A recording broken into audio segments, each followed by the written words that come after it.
That time I got reincarnated as a slime, Volume 16. Prologue. The collapse of all order. In another world, order could be found, the semi-physical world that neatly overlapped the more spiritual realms, such as the elemental and demon worlds. This world, which never intersected with any other, was home to three major forces competing for total supremacy. One was the mystics, hatching grandiose plans to invade other worlds. One was the insectors, primarily occupied with expanding their own haven. Then there were the cryptids, wasting away their days with endless battle and destruction. Once, there was another force that had come from yet another dimension, but one of the other three had destroyed them and the dimension they came from. Such was the extent of this trio's unparalleled powers. The mystics and insectors had each built a hierarchical society with a king at the top. Those in the lower classes were nothing but pawns faithfully carrying out their orders, not even granted their own free will. The cryptids were different. Although they were semi-spiritual life forms, they had developed in a way that brought them as close to fully spiritual as one could get. Reproduction was still a matter of offspring splitting from their parents, but most cryptids were unique individuals, spontaneously created from magicules. Cryptids might be different in biological makeup from insectors, but their characteristics were quite similar to the insector ruling class. Unlike insectors, however, they rarely clustered together, for each individual cryptid possessed notable fighting ability. They were cunning and extremely belligerent, despite their lack of intelligence, and there was no sense of cooperation at all among them, each one motivated purely by the law of expanding their own dominion of rule. Thus the cryptids were currently in a state of all-out civil war. Given how each of these three forces acted, there was simply no way they could live in harmony within the world they called home. The mystics and insectors had been fighting for well near eternity. Only when the number of cryptids ballooned to where they went fully out of control would these two bitter enemies drop arms and fight together to destroy them, a moment in history that had been repeated since time immemorial. Because of that, these races had never rested in their search for a safer domain, their eyes scanning the universe outside their own as they planned their hypothetical invasions. That, of course, would not be easy. Even with a lifespan that surpassed humans and bodies that disease or injury could never take, they had yet to achieve their long-held dream. The first problem was that they still had no easy way to open an invasion path to other worlds. Rifts in space occurred, caused by unique catastrophes called space-time vibrations, but they happened only once a millennium and, even then, lasted only a tiny amount of time. Sending a large army through them would be quite impossible. It was all they could do to send an advance team over to build a base of operations. There were, however, exceptions. These took the form of a gate, a rift connecting dimensions that was fixed in place within their world, known by the populace as the Gates of Hell or the Underworld Gate. Using this gate made it a snap to escape from their world, but since it was under the control of the demon race, the aggressors, the assorted species trying to invade other worlds, were denied access. That's why they were so keen on trying to seize control of it, but for now, everyone was in a state of détente. But one person there wasn't happy about this balance, someone who, in fact, continually hated it. His name was Feldway, the Mystic Lord. This perpetual three-way relationship made his hatred burn all the fiercer, growing into an inferno that could consume the world in time. Feldway could remember it all. Veldanava created many species and races, but the task of supporting the world wasn't his alone. There were other beings willing to offer their help, and Feldway was the first to step up. The angel race was a people without their own will, created only to aid Veldanava with his work. The highest level of existence among the angels was called the Seraphim. There were 7 in all, and they each had enough energy to transcend even an awakened demon lord. Upon being granted names by Veldanava, they became the so-called 7 primordial angels, beings equivalent to gods. The first of these 7 was Feldway, who later became the founder of the mystic race. Feldway, who gained his own free will along with his name, swore his allegiance to Veldanava, leading the angels and spending many years as his personal assistant. More and more species were born, one after the other. The Mad King of the Giants, the queen of the fairies overseeing the stars, the founder of the vampires, a race created to build a civilization on the planets. Slowly, they evolved from spiritual life forms to semi-spiritual, then to purely physical flesh and blood, losing their eternal life but gaining untold diversity along the way. Then, at long last, humanity was born, its fate interlocked with a parallel world in another dimension. They were fertile, capable of adapting to their environment, they had richly individualistic egos, along with a curiosity attuned to the mysteries of the world. Veldanava was delighted. He loved this fragile species more than any of the others. So he decided to remove any threats from the world that could prevent the humans from continuing to exist. Feldway was given the task as well, and with his own hands, he defeated a slew of would-be menaces and monsters. But the last remaining adversary was a tricky one. It was Ivolage, the world destroyer dragon who would later become king of the cryptids. Nobody knew where Ivolage came from or, in fact, how it came into creation at all. Did it reach here from some dark corner of the universe or the edge of another dimension? The only thing they knew for sure was that it was disaster incarnate. It was as powerful as a true dragon but so lacking in intelligence that communication was impossible. Because of its destructive instincts, it had the potential to destroy the entire world in time. Even Feldway himself couldn't take it in a one-on-one battle.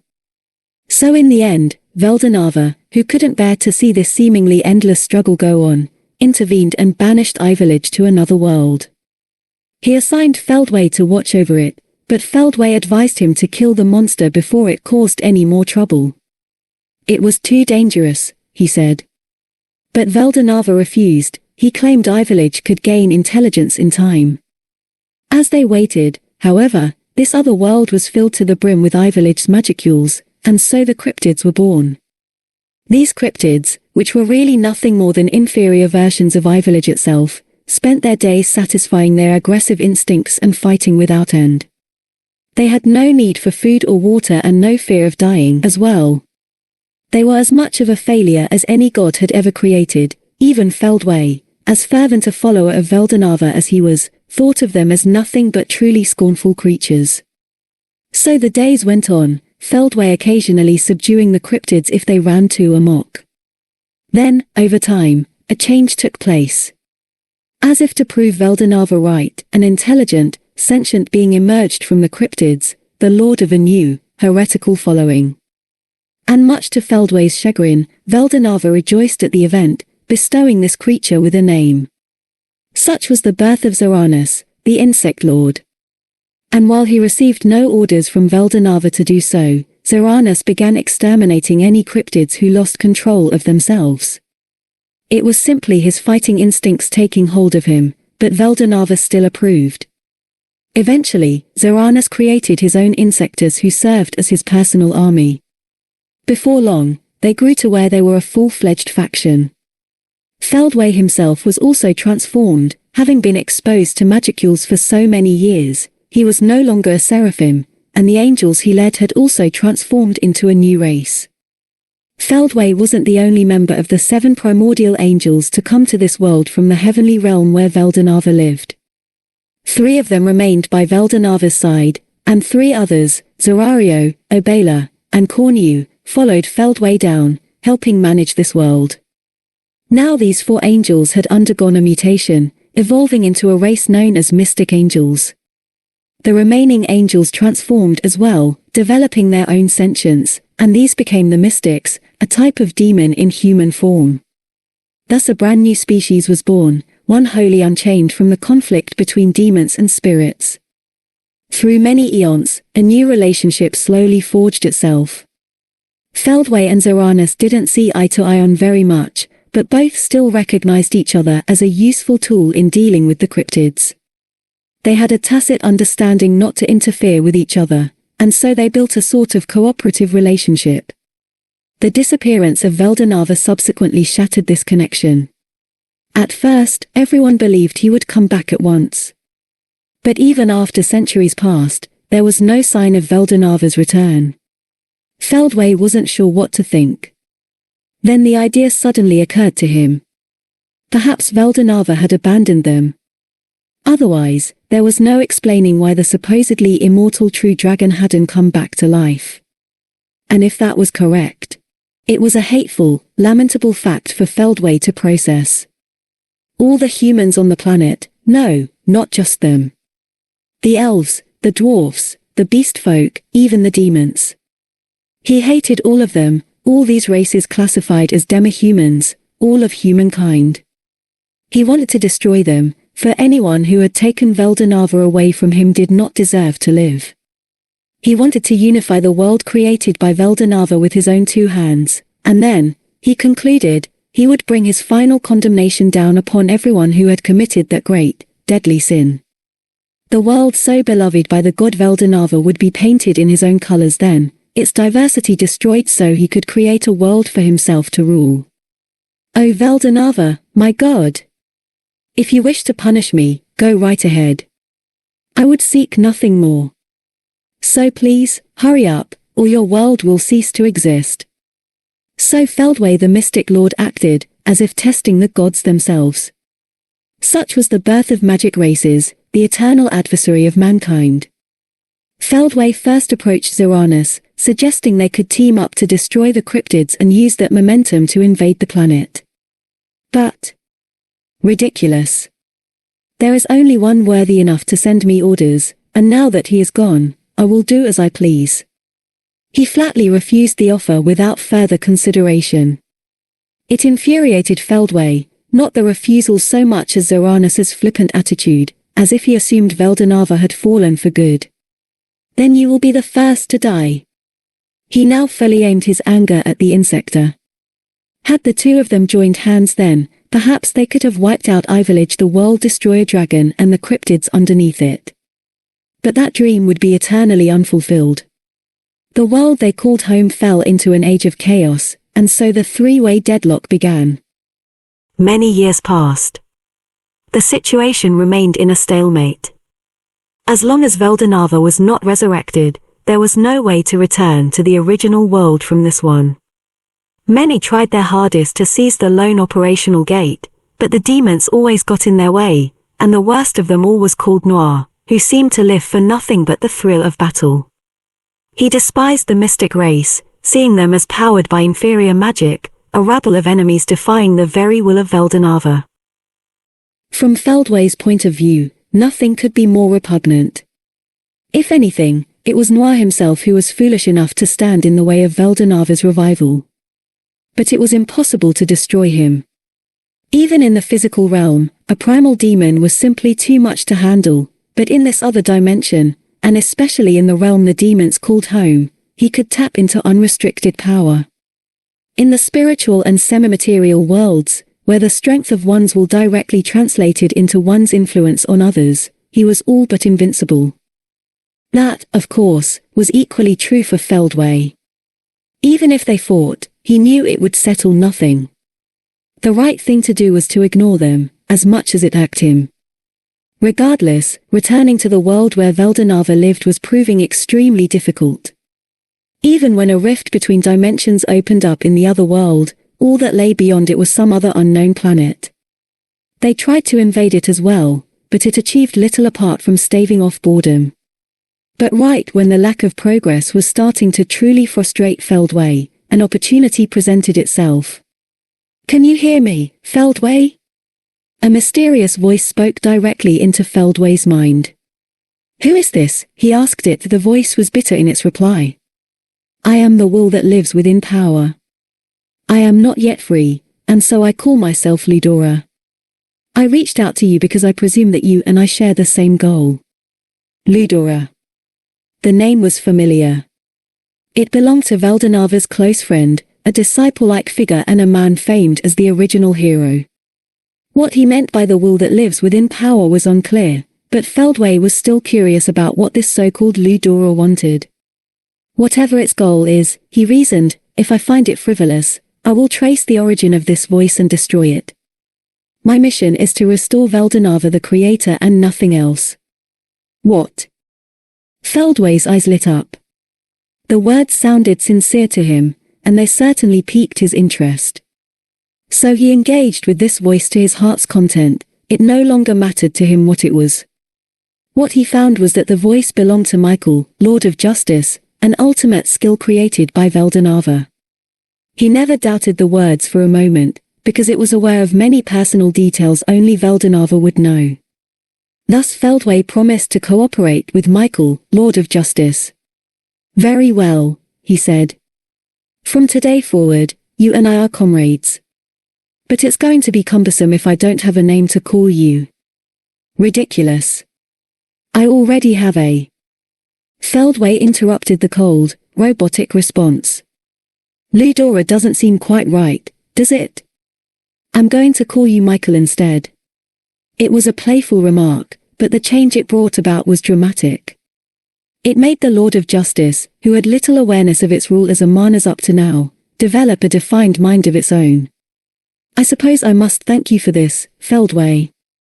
I will not recognize you as my true master, but once I regain all my powers from Ludora, my temporary master, I will grant you a portion of them." "How interesting," Feldway replied. But instead of turning down the offer, he suggested an alternative. No, why don't you be the master instead? If I don't do something about Zoranus, my main body will never leave this realm. I hate Zoranus, and he doesn't trust me at all, either. Why don't you negotiate with him instead and have him see things our way?" That was the truth.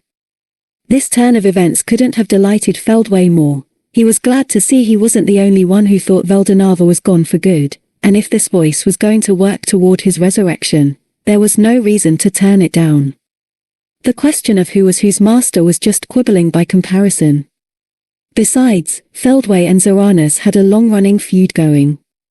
Feldway didn't think he would ever forgive Zoranus, so it was much more likely that Michael here could persuade him instead. And Michael seemed like he could do it, or, at least, Feldway's intuition told him so.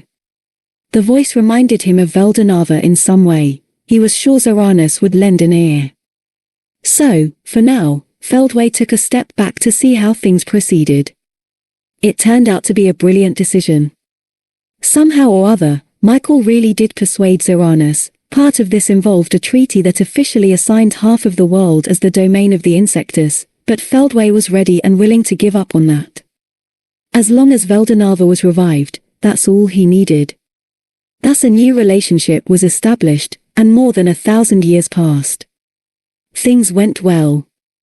Ludora, who ruled over Michael, was continually reincarnating himself, losing a little bit more of his power each time. "How are you doing, Lord Michael?" "Very well, of course. And I've told you many times that I have no need for such honorifics. He. It's fine, it's fine. The fact that you and I are equals is a secret kept between us. We have to be careful, lest we arouse suspicions." They were speaking just after Ludora's most recent reincarnation. This time around, Michael had almost free rein to use the full brunt of his powers, a fact Feldway was glad to see. Once Ludora's influence was gone, Michael could do whatever he wanted with his full force, and that meant the angels would have complete control over those with ultimate skills. All the many annoying obstacles in his way, Velgrin chief among them, would instantly turn into obedient allies, eating out of his hand. And then even that fearsome demon lord would fall. "I am not as naive as Ludora, understand. I will use all my powers at hand to defeat Guy Crimson, and I won't hesitate for a second. The moment of our showdown is near." Feldway excitedly nodded his agreement. Ludora was so preoccupied with winning his little game with Guy, but so long as he let the rules of engagement bind him, he'd never had a chance from the start. If Michael, the source of Ludora's authority, could have fully flexed his muscle, Guy could have been defeated so much more easily, and yet Ludora never made a move, which led to the current state of chaos. If we could just get rid of Ludora, the world would fall into our hands. Then all we'd have to do is wait for Veldanava to come back, wouldn't we? Indeed, that is why, Feldway, I have one favor to ask of you. What's that? Feldway's head perked up. This was a rare thing for Michael to ask, the first time, in fact. I want you to become my vessel. It was an offer Feldway had turned down in the past. They were still playing the roles of master and servant, but they were comrades, on completely equal footing. Feldway didn't feel the time was right to take the wheel in this relationship, so to speak. But as Michael explained matters further, Feldway's mind began to change. You see, I have at long last taken a parallel existence of Velgrins for my own. This will allow me to transport myself over to you while allowing Ludora to keep his powers. Michael could continue using Ludora as a decoy while tapping into his full Lord of Justice powers. And that wasn't all. Castle Guard, one of the greatest skills Michael could boast of, worked such that it protected only the one who held possession of the skill. Michael's loyalty to its master was the very source of its energy. If the skill extended out to its master's followers as well, that would deviate from its unwritten law that nothing is absolute in this world. Thus, Castle Guard worked only on the lord of the skill that drove it, and it'd be wholly impossible for a person to receive its protection if it wasn't completely faithful to them. That was why Ludora could fully protect himself and no one else, but if Michael became a parallel existence and took up residence within Feldway, that would activate Castle Guard for Feldway too. This offered several potential advantages for the future as well.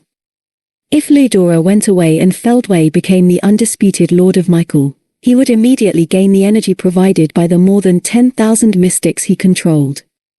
These weren't at all like Ludora's own loyal subjects, they were robot-like followers with no free will of their own. They'd never turn against him, and betrayal was an impossibility. There'd be no concern about these subjects suddenly changing their affiliation out of nowhere.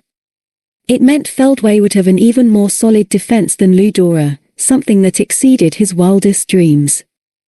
There was no reason to turn down Michael's offer.